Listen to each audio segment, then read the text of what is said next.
ഒരു നല്ല ജീവിതം കെട്ടിപ്പടുക്കുക എന്ന ഉദ്ദേശമാണ് ഈ ദർശനത്തിനുള്ളതെന്ന് സൂചിപ്പിച്ചു. സാമ്പത്തിക മാന്ദ്യത്തിന്റെ കാര്യങ്ങളും അങ്ങ് ഇടയ്ക്ക് സൂചിപ്പിക്കുകയുണ്ടായി.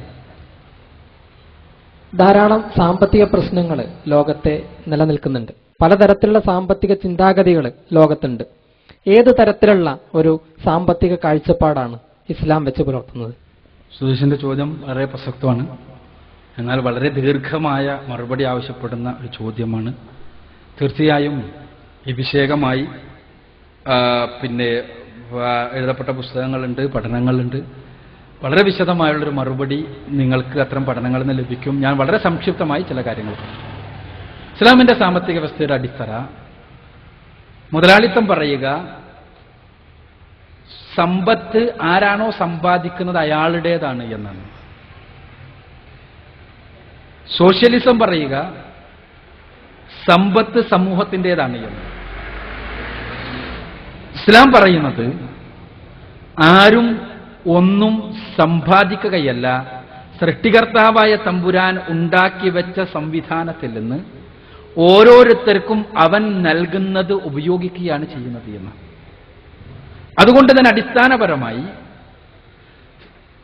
സമ്പാദ്യം നൽകപ്പെട്ടതായതുകൊണ്ട് തന്നെ അവൻ ട്രസ്റ്റിയാണ്, അവൻ അത് സൂക്ഷിക്കാൻ ഏൽപ്പിക്കപ്പെട്ട വ്യക്തിയാണ് സമ്പാദ്യമുള്ളവൻ. സട്ടാവായ തമ്പുരാന്റെ നിയമങ്ങൾക്ക് വിധേയമായിക്കൊണ്ടേ അവൻ സമ്പാദിക്കാവൂ. സട്ടാവായ തമ്പുരാന്റെ നിയമങ്ങൾക്ക് വിധേയമായിക്കൊണ്ട് അവൻ ചെലവഴിക്കുകയും വേണം എന്നുള്ളതാണ് ഇസ്ലാമിക സാമ്പത്തിക വ്യവസ്ഥിതിയുടെ അടിത്തറ.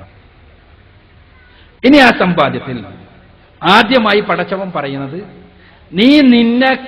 നീ സമ്പാദിച്ച സ്വത്തിൽ പാവപ്പെട്ടവന്റെ ഒരു അവകാശമുണ്ട്. പാവപ്പെട്ടവർ ആരൊക്കെയാണ്? വിഭാഗങ്ങളെ വേർതിരിച്ച് പറഞ്ഞു കൊടുത്തിട്ടുണ്ട് പരിശുദ്ധ ഖുർആൻ. ആരൊക്കെയാണ് പാവപ്പെട്ടവർ? അർഹരായ ആളുകൾ. നീ സമ്പാദിച്ച സ്വത്തിൽ, നിന്റെ സ്വത്തിൽ പാവപ്പെട്ടവന്റെ അവകാശം അല്ലാതെ നിന്റെ ഏതെങ്കിലും ഔദാര്യമല്ല, അവകാശം. അത് നീക്കിവെച്ചുകൊണ്ട് മാത്രമേ നിനക്ക് നിന്റെ സമ്പാദ്യം ഉപയോഗിക്കാൻ പറ്റൂ. അല്ലാത്തിടത്തോളം നിന്റെ സമ്പാദ്യം മലിനമായിരിക്കുമെന്നാണ് ഇസ്ലാം പഠിപ്പിക്കുന്നത്. അവിടെ നിന്ന് തുടങ്ങുന്നു ഇസ്ലാമിക സാമ്പത്തിക വ്യവസ്ഥിതിയുടെ സാമൂഹ്യ പ്രസക്തി.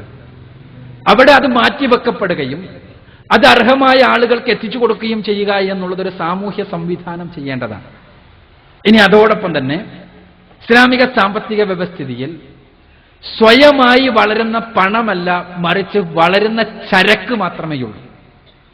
ഇന്ന് ലോകത്തെ സാമ്പത്തിക പ്രതിസന്ധിയുടെ മുഴുവനും കാരണം യഥാർത്ഥത്തിൽ പണം വരുന്നത് എവിടെ നിന്നാണ്?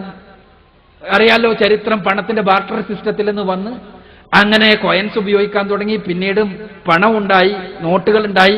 ഈ നോട്ടുകളായി മാറിയതിന് ശേഷം പണം ആകുന്നത്, പണം എന്തിനു പകരമാണ്? വസ്തുവിന് പകരമാണ്.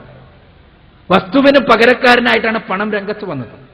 എന്നാൽ പണം വസ്തു, പണം വസ്തു എന്നതായിരുന്നു പണം നിലവിൽ വന്ന കാലഘട്ടത്തിലെ സാമ്പത്തിക ശാസ്ത്രം. എന്നാൽ പിൽക്കാലഘട്ടത്തിൽ പണം വസ്തു പണമായി, വസ്തുവിനേക്കാൾ ചെറുതായി വലുതായി പണമായി. എന്നാൽ ആധുനിക കാലഘട്ടത്തിൽ 1970-കൾ മുതൽക്ക് പണം മാത്രമാണ് നിലനിൽക്കുന്നത്. അതുകൊണ്ടാണ് ഫിനാൻഷ്യൽ മാർക്കറ്റുകൾ ഉണ്ടാകുന്നത്. അല്ലേ? അമേരിക്കയിൽ ഏറ്റവും പൊളിഞ്ഞ ഏറ്റവും വലിയൊരു കമ്പനി എന്ന് പറയുന്നത് ലെഹ്മാൻ ബ്രദേഴ്സ് ആണ്. അതൊരു ഫിനാൻഷ്യൽ മാർക്കറ്റ്. അപ്പോ പണം പണം പണം എന്നത് മാത്രമായി മാറി. അത്തരമൊരു വ്യവസ്ഥിതിയിൽ പണം മാത്രം വളരുകയാണ് പലിശ വഴി ഉണ്ടാവുക. പണമല്ല വളരേണ്ടത്, ഉൽപാദനമാണ്, വസ്തുവാണ് വളരേണ്ടത് എന്നുള്ളതാണ് ഇസ്ലാമിക സാമ്പത്തിക സിദ്ധാന്തത്തിന്റെ മറ്റൊരു തത്വം. അതുകൊണ്ട് തന്നെ പലിശയുണ്ടായിക്കൂടാ.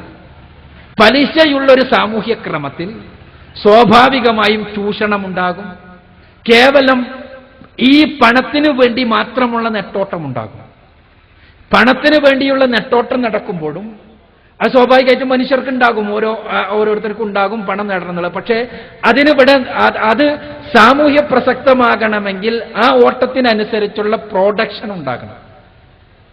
ആ പ്രൊഡക്ഷൻ ഉണ്ടാകണമെങ്കിൽ പണം മാത്രം ചംക്രമണം ചെയ്യപ്പെടുകയും പണം വളരുകയും ചെയ്യുന്ന ഏർപ്പാടുണ്ടായിക്കൂടാ. പണം എവിടെയെങ്കിലും ഉൽപാദനക്ഷമമായി നിലനിൽക്കുന്ന അവസ്ഥയുണ്ടാകണം. പലിശ ഇസ്ലാം ഹറാമാക്കുന്നത് ഇസ്ലാം തെറ്റാണ് എന്ന് പറയുന്നത് ഈ അടിത്തറയിലാണ്. പലിശ വിരുദ്ധമാണ് ഇസ്ലാമിക സാമ്പത്തിക വ്യവസ്ഥ എന്നർത്ഥം. മൂന്നാമതായി ഇസ്ലാമിക സാമ്പത്തിക വ്യവസ്ഥയിൽ ഉള്ള പ്രധാനപ്പെട്ട ഒരു കാര്യം അത് വെൽഫെയർ എക്കണോമിക്സ് ആണെന്നുള്ളതാണ്. നമ്മുടെ ആധുനിക ആഗോളീകരണ എക്കണോമിക്സിൽ പണക്കാരനും പണമുള്ളവനും മാത്രമാണ് പരിഗണിക്കപ്പെടുക. അവന്റെ അവകാശങ്ങളും അവനുമായി ബന്ധപ്പെട്ട നിയമങ്ങളും മാത്രമാണുള്ളത്. അതിനപ്പുറത്തൊരു സമൂഹത്തിലെ ഡൗൺ ട്രോഡൻ എന്നൊരു വിഭാഗമുണ്ടെന്നും അവര് കേവലം ചിലപ്പോ സംഭാവന കൊടുക്കുന്നുണ്ടാവും, പക്ഷേ അത് എക്കണോമിക്സിന്റെ ഭാഗമല്ല. ഇസ്ലാമിക എക്കണോമിക്സിന്റെ ഭാഗമാണ് ഈ ഡൗൺ ട്രോഡൻ എന്നത്. പ്രയാസപ്പെടുന്ന വിഭാഗം എന്നത് ഇസ്ലാമിക സാമ്പത്തിക ശാസ്ത്രത്തിന്റെ ഭാഗമാണ്. അതാണ് നേരത്തെ സക്കാത്തിലൂടെ വന്നത്.